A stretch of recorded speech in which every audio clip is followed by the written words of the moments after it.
Welcome to the Woodpreneur podcast, the best podcast for the business and marketing side of the sawmill, lumber, and wood industry. What's a woodpreneur? If you have a business where you make money as a woodworker, sawmill owner, selling slabs, or a content creator, then you're a woodpreneur. My name's Steve Larziliere, and I started Woodpreneur Life, Acres of Timber, and the Woodpreneur podcast just for makers, wood entrepreneurs, and small business owners just like you. We're on a mission to empower thousands of wood businesses to grow sustainably and put out great products. Each week, I interview makers, sawyers, content creators, and 6- and 7-figure entrepreneurs that know the wood industry inside and out. With topics covering everything from the urban lumber movement, sustainable sourcing and design, we'll discuss the ins and outs of how to grow, monetize, and fully immerse yourself in the woodpreneur lifestyle. If you're a hobbyist, a full-time wood business owner, part-time entrepreneur who wants to become a content creator, or quit your day job to pursue your dreams, the Woodpreneur podcast is just for you. Thanks so much for listening. Now enjoy this episode. Hey, welcome to a brand new episode of the Woodpreneur podcast. This is your host, Steve. Today's guest is Tighe from Woodwork. How you doing, Corey? Hi. Give us the backstory. How'd you get started in this business? So I got started pretty much full-time 2019 in May. I Okay. quit my job working at a cabinet shop, working there part-time and doing it on the side. Couldn't balance the whole, work here, work there kind of thing. So Mm-hmm. I took a bold move and also moved into a much larger shop at the same time. That was a Okay. shop before, but it really goes all the way back to when I was a kid, when I was like 5 or 6, when my Mm-hmm. grandfather made me a workbench and gave me some real tools and just kind of went from there, basically. And then, you know, took everything that I could in high school and then went to college for 2 years for woodworking and then 2 years for business and then, went from there to where I am now. That's awesome. So 2019, so about 5 years. Yeah. Give me an idea of what those first couple of years will look like. First year was a little scary because going on my own and in a big shop, with all this going from almost no overhead and a little tiny shop I was renting to, this larger space. But I had a lot of help with a lot of family and friends and some also friends that are contractors, so they helped me out a little bit. Mm-hmm. Um, and then it was just, finding other avenues or ways to make some income besides just, what I do now. So I Mm-hmm. started around the same time teaching classes at my shop too. So right Amazing. now I'm actually the only place on Long Island outside of, I believe, Brooklyn or the city area that teaches woodworking classes. For real. Yeah. That's So I so cool. so I How how have about over 30 different classes that I teach throughout the year. wow. Wow. And that helps supplement the incomes while you're building? Absolutely. And it's the easy I find it the most easiest but the most fun thing for me to do. Like the rewarding. The most rewarding, yeah. I figured I belong to a woodworking club here on Long Island. And we always got emails about, where's a place to learn? Where's a place to learn? Besides YouTube. So I was like, let me give it a shot. And then from there, it just kept booming. Obviously you have some busy months and some slower months like it is now in the summer. But I have people from no experience to people that are like, I guess you could say semi-professionals that come in. Um, Mm-hmm. I also teach, besides the classes I have, now 2 people that come weekly for lessons that have been coming. So I have a lady that's been coming for about 3 or 4 years, and we just pick a project that we both like and we build it together. And then I also have kind of like a gym membership kind of a thing to the shop to a limited amount of people. So they don't have a workshop that's got the larger machines that I do. So they pay like a monthly membership to use everything. You got your own little co-working maker studio. Yeah, that's about what it is. That is really that's really awesome. I mean, it's I mean, talk about what did you launch for? Obviously, you launched your furniture cabinet shop Yes, first, and then the classes after. classes. Yeah. But how did you balance, or talk about the overall Balancing all of strategy? this together. Yeah. Well, classes I usually only teach at night or on some Hmm. weekends. lessons are during the day, but it's only for like 2, 3 hours once a week. So it kind of, I work around that. Mm-hmm. And then membership, I have kind of like a schedule, like, I'm not here this such day because I'm installing a project, or this weekend I'm not here. I'm away for this weekend for something. But, Mm-hmm. it seems to be working. It's been working so far really well. It definitely helps having those different avenues of income. Yeah, yeah. What and you said that the most rewarding one is the The teaching, teaching. Yeah. for sure. Have you let's talk about the business side, Mhm. not the education side. So, did you have a focus when you first started, or were you just kind of doing everything?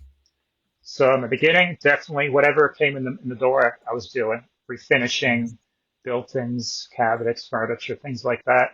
Now I'm kind of more picky on what I do. We do mostly bath and vanities, built-ins, dining tables. Like to get into more chairs, um, and that's pretty much what it is. I've only done one or two kitchens. That's something I like to do, but definitely the furniture is more the thing that I like to do the most. Yeah, yeah. You like doing the custom furniture, like the Yeah. vanities or the credenzas, that kind of stuff. Vanities, credenzas, dining tables, anything freestanding like cabinetry too. Um, Mm-hmm.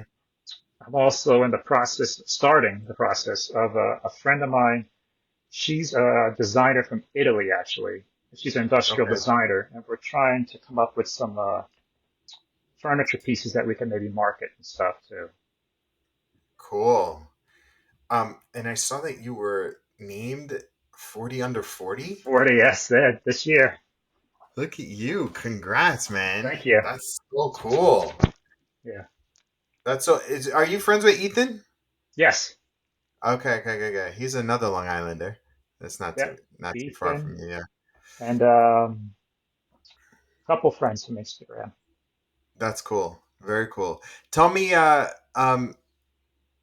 the what how big is it? How big is the business right now? Like how many do you is it by yourself So or do it's you have myself, and then I have one fella that's retired. He's a good friend of mine. He comes 2 days a week to help.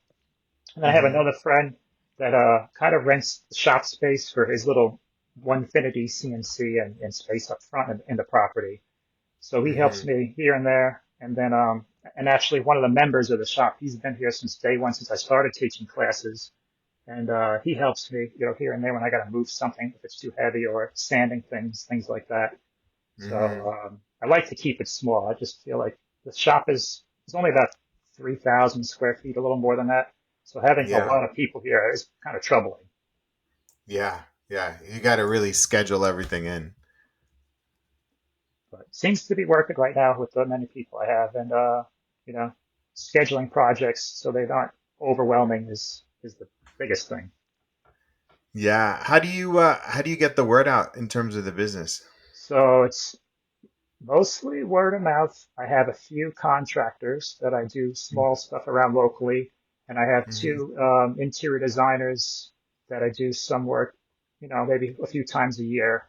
I've Mm-hmm. gotten some stuff from Instagram, not much, and then one or two things from Facebook actually, but most of it's just word of mouth or just referrals from other customers. Yeah. Yeah. Yeah. Yeah.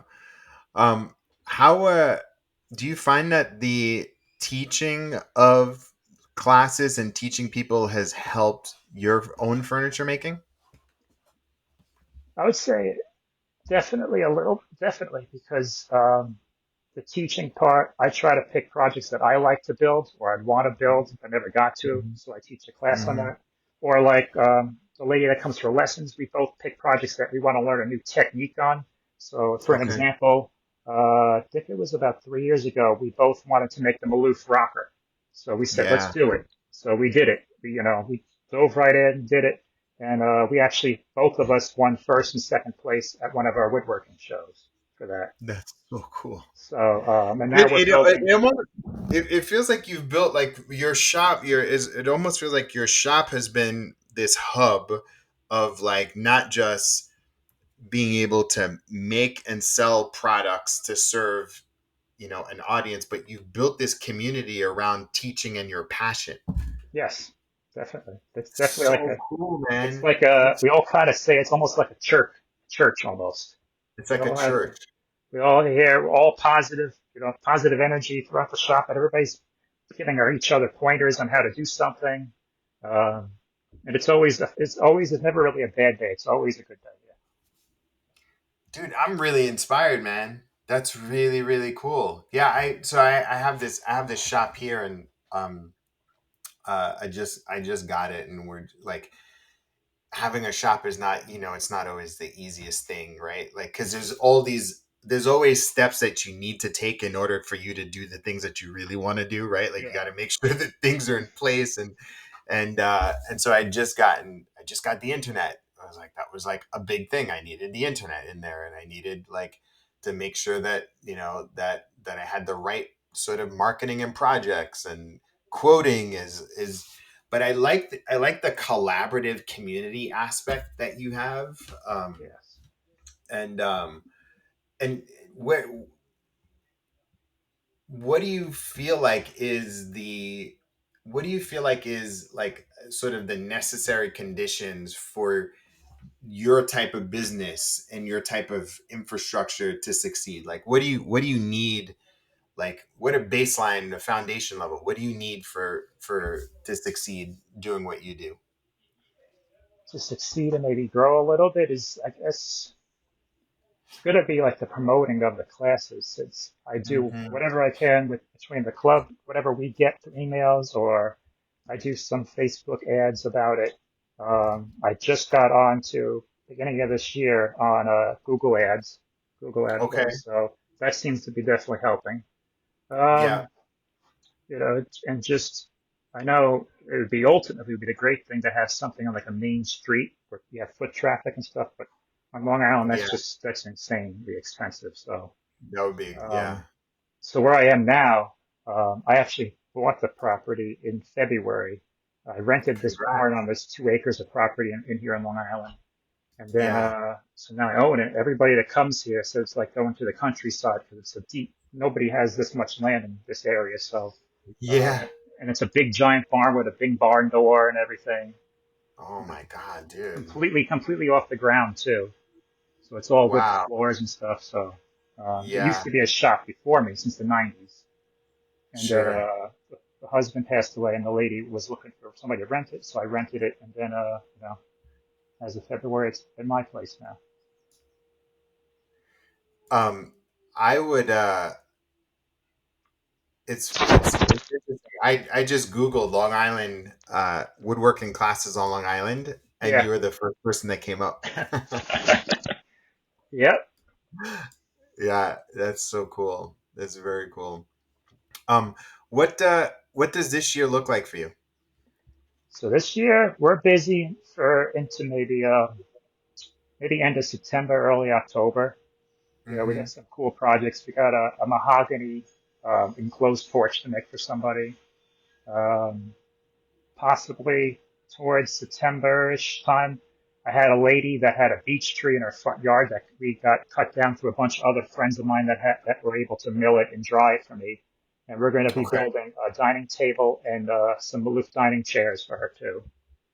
Um, we made bookcases for her about 3 months ago for her, so now we're doing this because the wood outside's still drying. But Yeah.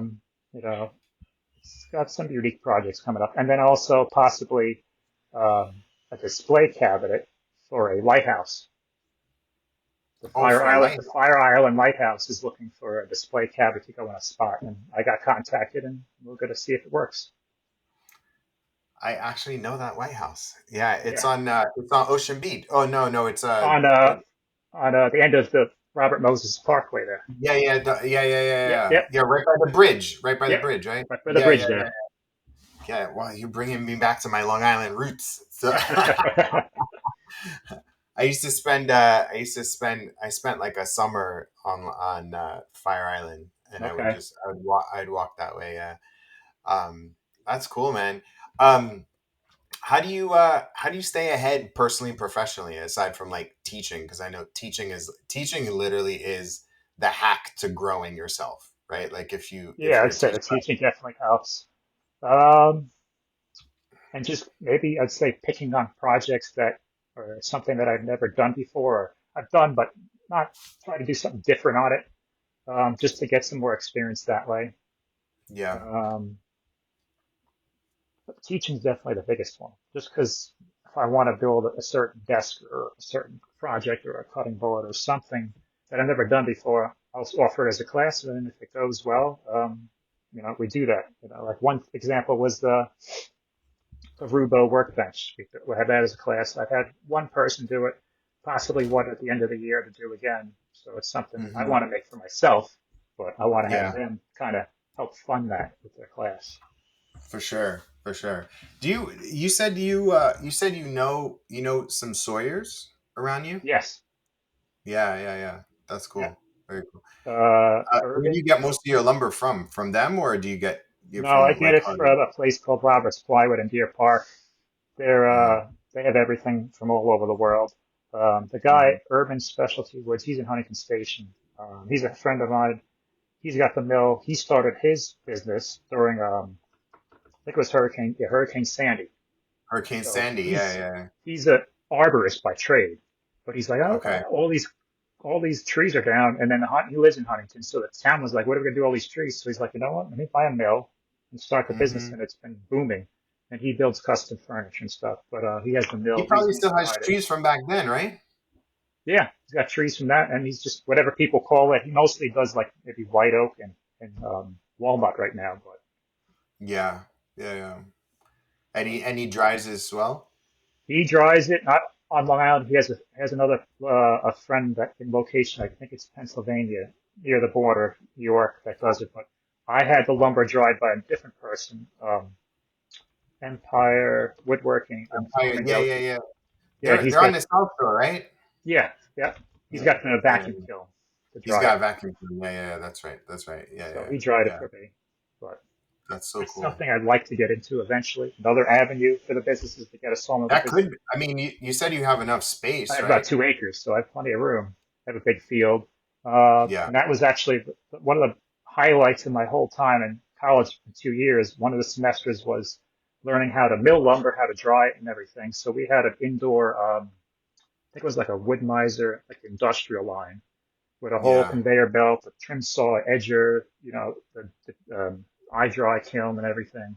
So it was the most Hmm. fun thing to do. And I had just always, since then, I've been wanting to dying to do Yeah, yeah, yeah, yeah. Yeah, maybe that's the next class. that, That's like the little hack. Yeah, that's so cool, man. That's so cool. because Um, ultimately, the way I want to do it is like just like the lady I'm doing the bookcases and the table for is offer a service where you can cut that tree down in front of your yard and then come back, obviously a few years, and then all your family's sitting at the dining table and you're looking down and you can point out the window. That's where that dining table came that's from. where that came from. Yeah, yeah, yeah, yeah, yeah. That's the whole tree to table Yeah. movement, right? Like, I mean, if that's like the dream, and part of it too is like educating people to know that that's even possible, and then making sure that you have the right type of person that does understand that as Oh well. yeah. So that's cool, man. All right, so this is the part of the podcast where I give you any marketing or business advice. Is there anything that I can help you with? Um, I would say trying to get a hold of, I guess, more a way of getting a hold of more designers or how to promote, maybe get more jobs through Instagram would be Mm-hmm. something that would be a good, I think would be a benefit. Or ways to get to school a little more promoted on there somehow. Yeah, yeah. Well, let me ask you. Uh, so for me, I think a lot about the fact that you were just named 40 under 40. Um, I would milk that as much as Milk that. Oh possible. yeah, yeah, You got to milk it. And so one thing that I would do is uh, I would create a scrape a list of interior designers around you, yeah. right? You could go to Fiverr and get an interior designer list, Hmm. and then names, emails, phone numbers, websites, and then put together, go to Canva and take your very, very best pictures that you've ever done for Yeah. interior designers, and put a list of other interior designers that you worked with on that list, Okay. along with the pictures, and then put award-winning furniture maker 40 under 40 2024, and it's really around like selling the fact that you are solving a problem for them. And if Yeah. you tell them that, like, hey, you now have like a secret weapon of a custom furniture maker, Hmm. and you probably don't need that many. So if you have uh, two of them that currently that That hit kind of you do up two stuff times a here and year, there, but yeah, a few times a year. but if you had 10, 10. You'd be overwhelmed. But then you can bring on an extra person, person, yeah. right? And so that's probably you part honestly. The what one of the things that I'm going to do when I hang up the phone with you is like have a list of interior designers and decorators and contractors, and I just call them. It's like, hey, this is Steve. I got a custom wood shop, and we do cabinets, kitchens, closets, and any custom pieces that you want. Uh, do you have any? Do you have any bids that I can? You have any projects I could bid on, or can I just be added to your list? And uh, I mean, you'd be very, very surprised how easy it is for people to be like, oh yeah, no, yes, like, and they're not gonna. I mean, they're not gonna be mean to you because they need you. Hmm. They may not need you now, but they need you, and so you go in with the mindset that you're like, oh, I'm of service, and I have something that they need, and you're merely just letting them know that you exist. um, and yeah, like just doing that alone, like if you contact 5 people a day, at the end of the week you're gonna get like 2-3 bids guaranteed. And so and then when you get off the phone with them, just follow up by text and send them the Yeah. PDF of your headshot and your 2040 under 40 and uh, your custom pieces. Hmm. And before I even do that, I would contact some of your interior design people that you work with already Yeah. and get testimonials from them. Hmm. So just ask them like, hey, do you mind just like leave a Google review? Like just leave a Google review Yeah. and then take a screenshot of the Google review and Hmm. then add it to there. Okay. And also too, like the catch is like if they put a Google review from their business, and tell them to plug themselves in your Google review so that Okay. if people are checking out your Google review, they're like, oh, this guy works for interior designers too. Hmm. Maybe I should so it's almost like this two-way street. Does that make sense? That makes sense. Yeah. That Yeah. way it's more But direct. like, If they see it on there, oh, that's yeah, pretty yeah. impressive. So, okay. But even Thanks. even still, like, don't even wait for those interior designers to reach out to you. Ask them because Okay. they're probably not. If when was the last time you heard from either of them? About a month ago for one job, but the other two have been kind of a little quiet. Yeah, reach out to them. Hmm. Reach out. Say, hey, do you have any clients that I can bid on? I'll give you a design. You know what I mean? And like, and you don't need to build anything. Just design something for them. Hmm. Is that helpful? That works. That helps. Yeah. Cool. Awesome. Awesome. Awesome. Hey, sir. So tell everybody your websites. So my website is Yep. ct-woodwork.com. You Yep. can go on there. You can see all the portfolio stuff I've made, the classes that I Yep. teach, class schedule, all that kind of stuff, and even some of the merchandise that I'm wearing right now. You can buy that too. Awesome. Awesome. Cool. Well, thank you so much, Corey, for your time, Thank you. and for sharing your story. And I look forward to getting it out to the Woodpreneur community. Thank you. Thank you. Thank you.